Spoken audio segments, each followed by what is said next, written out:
کبھی وہاں نہیں جا سکتے۔ اگر لڑنا ہی ضرور ہے تو تم اور تمہارا خدا جاؤ اور لڑو، ہم یہیں بیٹھے رہیں گے۔ قال رب إني لا أملك إلا نفسي وأخي فافرق بيننا وبين القوم الفاسقين۔ موسیٰ نے خدا سے التجا کی کہ پروردگار، میں اپنے اور اپنے بھائی کے سوا اور کسی پر اختیار نہیں رکھتا، تو ہم میں اور ان نافرمان لوگوں میں جدائی کر دے۔ قال فإنها محرمة عليهم 40 سنة يتيهون في الأرض فلا تأس على القوم الفاسقين۔ خدا نے فرمایا کہ وہ ملک ان پر 40 برس تک کے لیے حرام کر دیا گیا کہ وہاں جانے نہ پائیں گے اور جنگل کی زمین میں سرگرداں پھرتے رہیں گے، تو ان نافرمان لوگوں کے حال پر افسوس نہ کرو۔ واتل عليهم نبأ ابني آدم بالحق إذ قربا قربانا فتقبل من أحدهما ولم يتقبل من الآخر قال لأقتلنك قال إنما يتقبل الله من المتقين۔ اور اے محمد صلی اللہ علیہ وآلہ وسلم، ان کو آدم کے 2 بیٹوں حابیل اور قابیل کے حالات جو بالکل سچے ہیں پڑھ کر سنا دو کہ جب ان دونوں نے خدا کی جناب میں کچھ نیازیں چڑھائیں تو ایک کی نیاز تو قبول ہو گئی اور دوسرے کی قبول نہ ہوئی۔ تب قابیل حابیل سے کہنے لگا کہ میں تجھے قتل کر دوں گا۔ اس نے کہا کہ خدا پرہیزگاروں ہی کی نیاز قبول فرمایا کرتا ہے۔ لئن بسطت إلي يدك لتقتلني ما أنا بباسط يدي إليك لأقتلك إني أخاف الله رب العالمين۔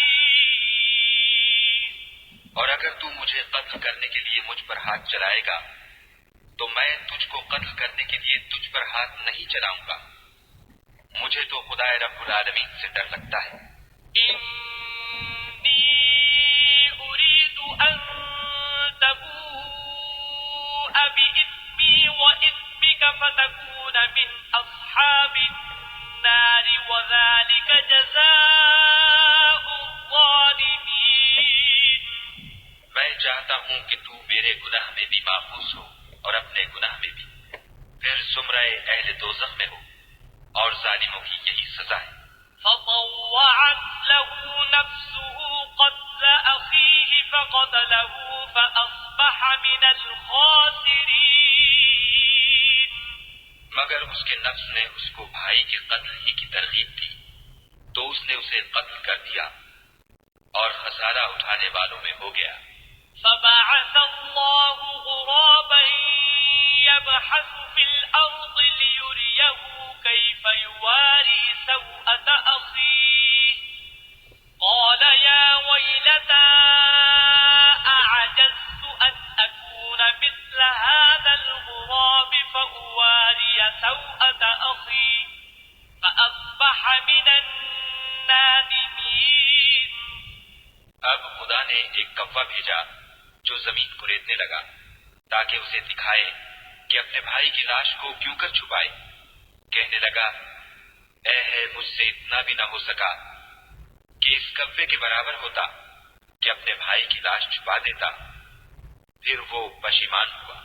من أجل ذلك كتبنا على بني إسرائيل أنه من قتل نفسا بغير نفس أو فساد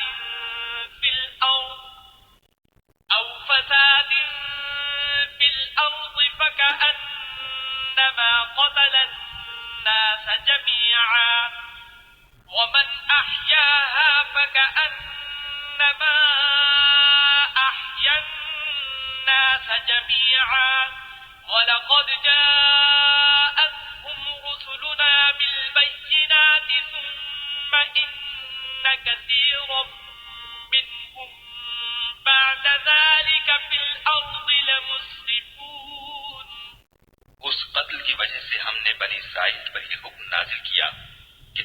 کسی کو ناحق قتل کرے گا، یعنی بغیر اس کے کہ جان کا بدلہ لیا جائے یا ملک میں خرابی کرنے کی سزا دی جائے، اس نے گویا تمام لوگوں کو قتل کیا، اور جو اس کی زندگانی کا موجب ہوا تو گویا تمام لوگوں کی زندگانی کا موجب ہوا، اور ان لوگوں کے پاس ہمارے پیغمبر روشن دلیلیں لا چکے ہیں، پھر اس کے بعد بھی ان میں بہت سے لوگ ملک میں حد اعتدال سے نکل جاتے ہیں۔